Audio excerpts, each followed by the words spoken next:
Hello, this is old Mr. Kent of MrKent.com, and in the last video I made flying over the construction site, I was flying straight into the sun, and you'll see a picture of that later.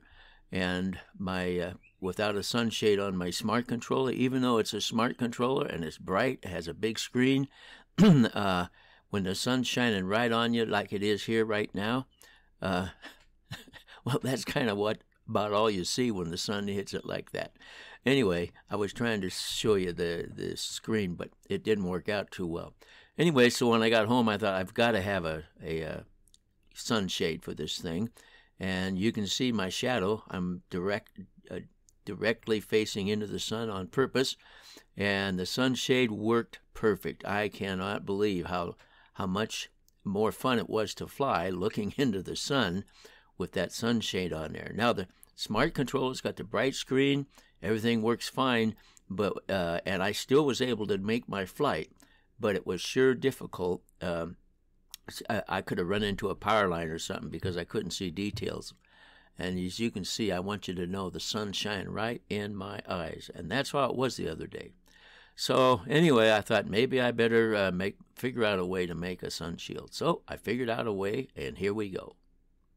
This is the smart controller, which I got quite a while back, and I know they're expensive, but I've explained this before.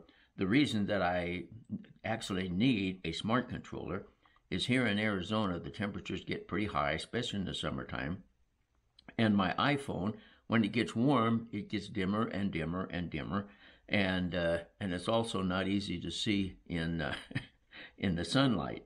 And so I bit the bullet, and I bought this. Been a couple of years ago now, and it makes all the difference.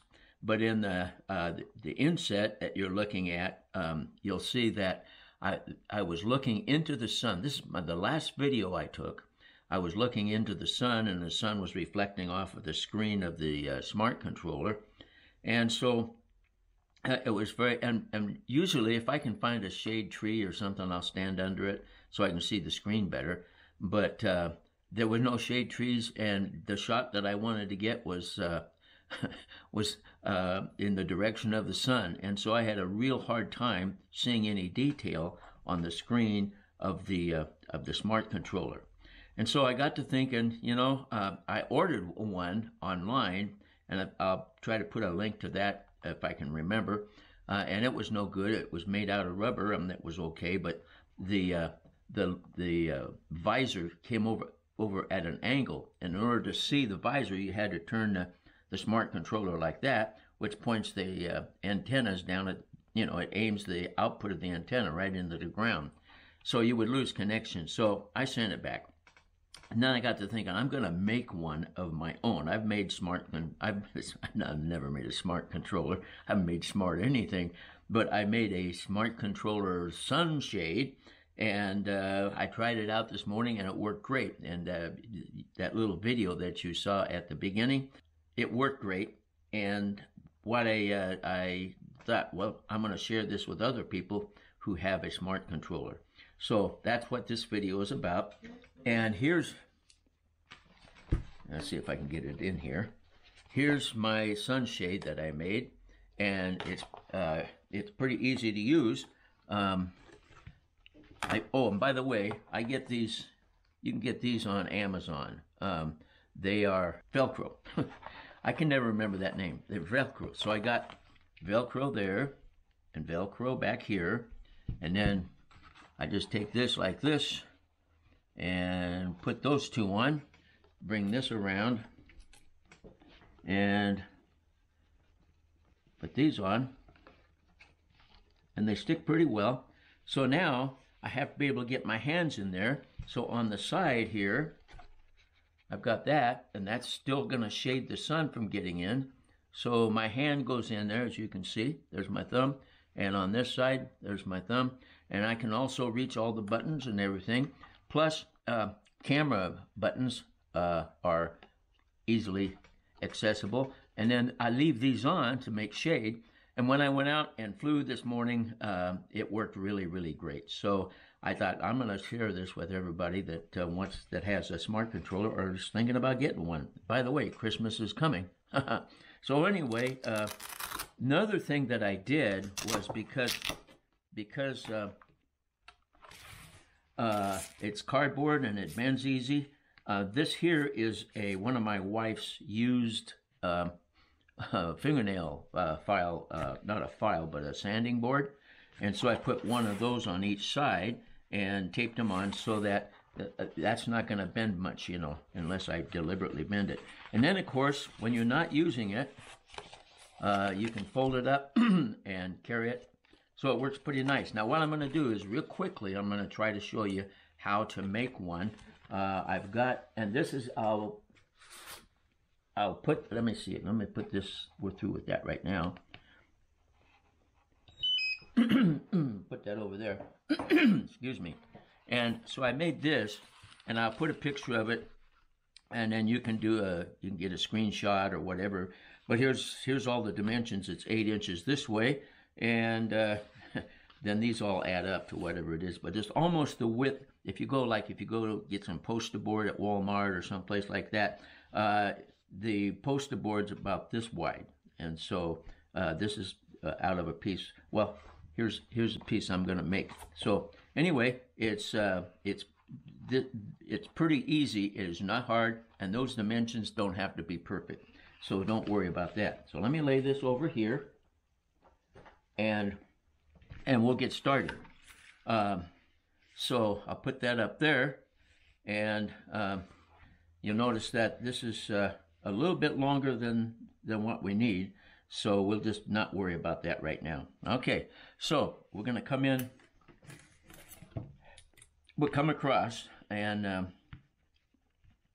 don't know if you'll be able to see it really well, but we'll come across. I think we've got to have 1.25 inches. Let's move this all down so you can see it better. So we have to have 1.25 inches there. And then from there we go 4 7/8, which is almost 5. Let's see, there's 5, so 4 7/8 would be there.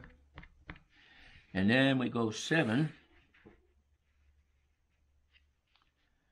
That would be right there. And then we go another 4 7/8.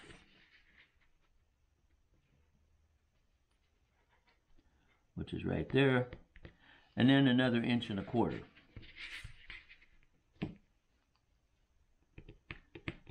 Okay, so what I'll do is I'll just speed things up here, and we'll do the same thing down here.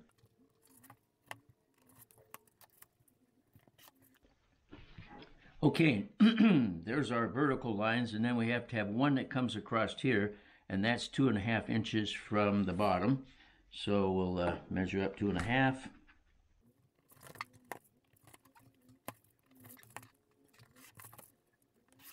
Okay, now then, there are places we need to fold, and there's our places that we need to cut. Now there, we don't do anything with this section here, so we'll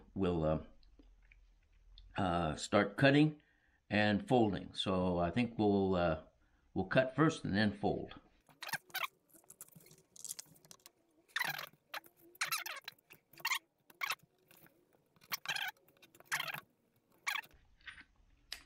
All right, so now we go back to cutting.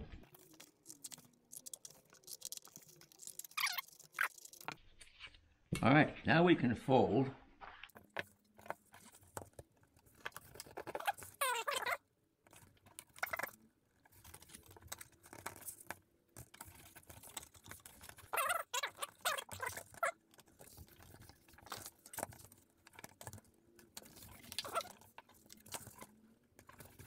Okay, now, since these are all folded out,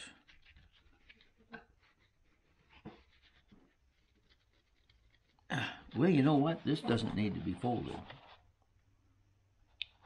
That's a mistake. I shouldn't fold there. So, don't fold that. Let's mark that out. Okay, so we don't fold that. So anyway, we fold it, but it'll still work. So now we have the basics. Let's see, we want to bend this way. I tell you. Okay, I'm sorry about this. It's the way I do things. All right, we'll get it all bent around so that these little things fold out. That's what we want. Now we'll get our controller and we'll get this out of the way. Get our controller and we'll just put the, well actually, we're going to put Velcro. I'm not going to put Velcro on these because don't need to, but you would put your Velcro stickers. The Velcro would go here and here to match up with this one and this one, okay? And then the other Velcro would go here and here because it's gonna wrap around over on the back side of the controller. So you would do that, and then pretty much you'd have it made. Like I said, that should not have been folded, but it won't make any difference because it's stiff enough that it's going to hang in there okay. So anyway, that's how you do it. That's how you make it. And just remember, that's okay. We won't worry about that. That's not a big deal. So anyway, if you have any questions or comments, I'd be glad to answer them. I know not everybody has a smart controller, so I count my blessings there. But if, like I said, Christmas is coming, I want to thank you for watching my videos. And like I said, if you have any questions or comments, let me know. And God bless.